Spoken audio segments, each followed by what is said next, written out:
Fala, meus amigos, minhas amigas ligados aqui no Dois Toques, a casa do futebol.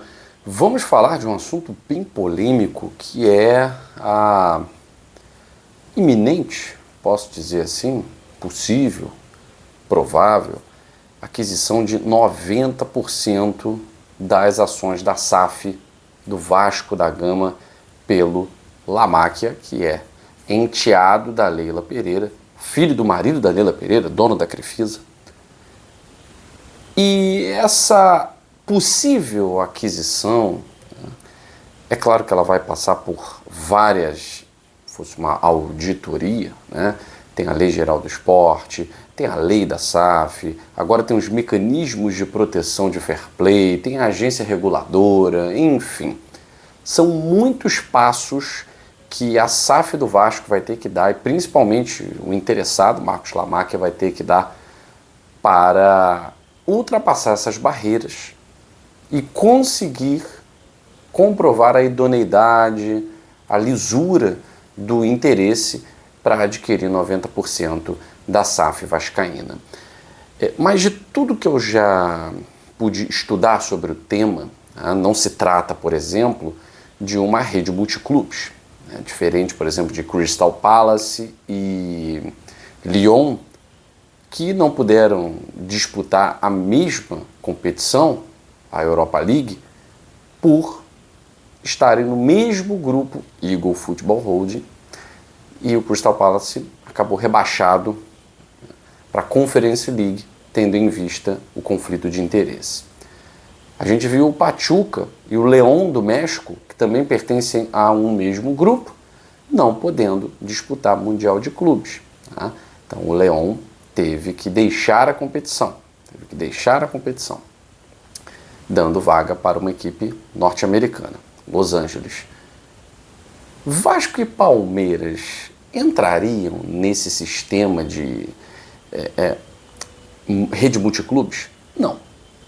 Não, primeiro que não são do mesmo dono, e segundo que o Palmeiras é associativo e o Vasco é uma SAF. Então tem a natureza jurídica que se choca, né? Um é uma empresa, outra é uma associação, e não fazem parte da mesma sociedade. Agora, existem mecanismos muito mais severos, leis internacionais, que poderiam impedir que Palmeiras e Vasco disputassem a mesma competição internacional. A Conmebol, ela tem um regulamento diferente da CBF no que diz respeito a esse tipo de choque, de conflito de interesse, de suspeição de conflito de interesse. La Máquia não, até que se prove o contrário, não faz parte da Crefisa, a empresa que hoje é comandada pela Leila Pereira, sua madrasta, casada com o seu pai. Mas para a Conmebol, nesse primeiro momento, né, não é somente a questão societária que está em jogo.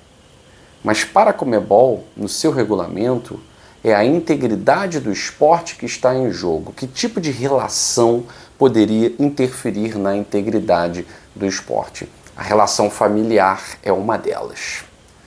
Então, laços familiares, relação familiar, e é claro que ninguém vai provar o contrário para a Conmebol, que o enteado não fale com a madrasta, que o enteado não tem uma relação familiar com a madrasta.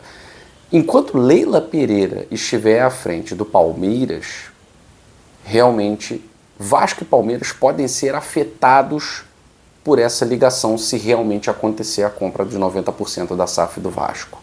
Se acontecer. A Conmebol não permitiria, por exemplo, que Vasco e Palmeiras disputassem uma Libertadores da América.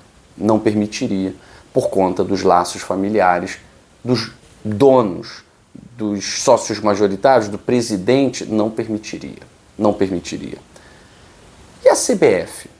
Permitiria a participação de Vasco e Palmeiras no mesmo campeonato? Bom, o Vasco, La Máquia, todos os interessados, vão passar por uma sabatina, quase que uma investigação, né? Porque existem sim alguns conflitos dentro da lei da SAF, dentro da Lei Geral do Esporte.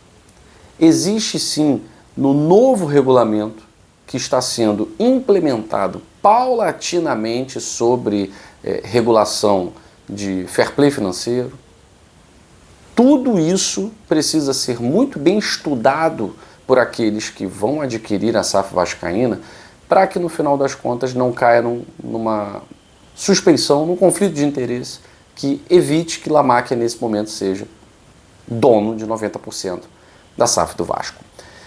Ainda não há a certeza de que isso vai acontecer, né?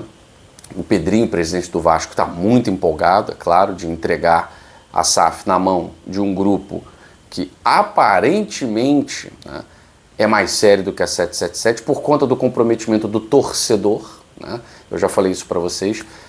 As únicas SAFs que estão pintando no mercado são SAFs de torcedores. Tá?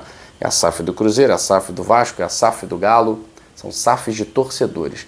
Não sabemos até onde vai o lado torcedor e até onde vai o profissionalismo. Tá? Eu estou vendo muita gente falando de 2 bilhões, é a maior SAF do Brasil. Depende da dívida do Vasco. Eu já falei para vocês aqui, não existe comprar uma SAF por 400 mil, por 300 mil, por 600 mil, porque se compra a dívida.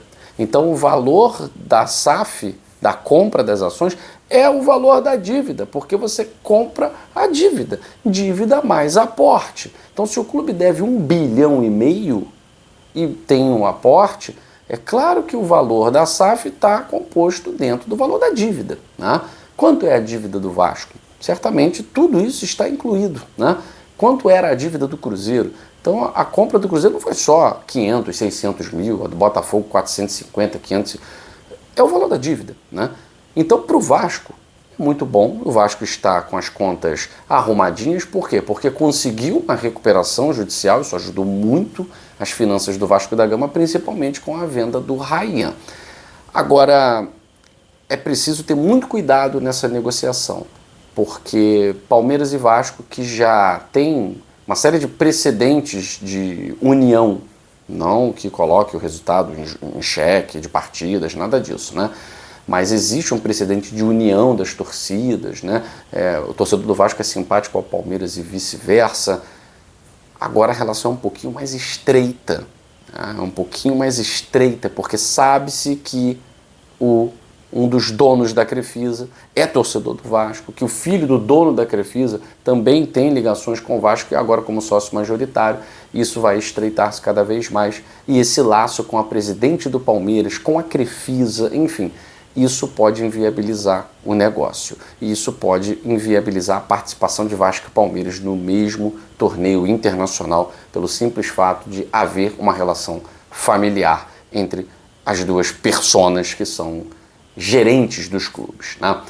Vamos aguardar o desfecho disso, mas tudo para o Vasco é difícil, né? Tudo para o Vasco é difícil e dessa vez não vai ser diferente. Vamos ver se La Máquia consegue driblar as leis brasileiras e sul-americanas e seguir em frente com o sonho vascaíno de ser administrado por uma SAF séria. Eu fico por aqui. Um abraço.